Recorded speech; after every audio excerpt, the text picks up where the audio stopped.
जिंदाबाद जमियतुल इस्लाम जिंदाबाद मौलाना फजल अली हक्कानी जिंदाबाद हाजी गफूर खान जिंदाबाद नारे तकबीर अल्लाहू अकबर जमीयत उलमा इस्लाम जिंदाबाद जमीयत उलमा इस्लाम د ریاست مدینه دعوا به کوله نو ریاست مدینه که خو هغه کامیاب نشو خو ریاست برما ته ضرور جوړه کړه او زما قید نن لس کاله مخکې چې کومو خبرو دعوا کوله هغه نن الحمدلله خلکو ته مخامخ شوې تاسو د پټرولو نرخ ته وګورئ د خوراک څښاک څیزونو ته وګورئ غوړو تیلو ته وګورئ انسان د دې بنیادي حقوقو نه محرومه کړ زما همزولو زما کشرانو السلام علیکم زه ستاسو ډېر زیات شکرګزار یم مونږ چې تاسو په دې میدان باندې زموږ مرسته وکړه او ان شاء الله تعالی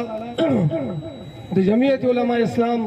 دا نوجوانان د دې عوامو په سر باندې مونږ ان شاء الله د ظالم حکومت نه خلاصې کوو ان شاء الله دا مسلسل پنځمه مظاهره ده چې د قائد ملت اسلامیه په حکم باندې په دې ټول ملک کې په منظم انداز روانې دي او دې قوم ته دا اویرنس پروګرام روان دی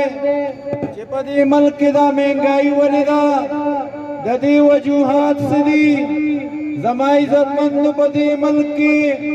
په دوه اهم ادارو باندې د یهودي لابه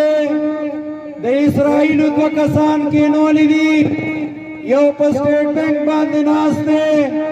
او بل په پی آر باندې ناست دی هغه ټیکسونه لګوي ریټونه بڑھاوي او دا بل په سټیټ بینک کې د ډالر ریټ کیږي او روپے کته راغورځي ملګری راغلي دي بیا د انتظامیې د ملګرو شکریا ادا کوو بیا کومو حضراتو چې د جلوس ته او د دا پروګرام ته رونق ورکړو د هغې ملګرو شکریا ادا کوو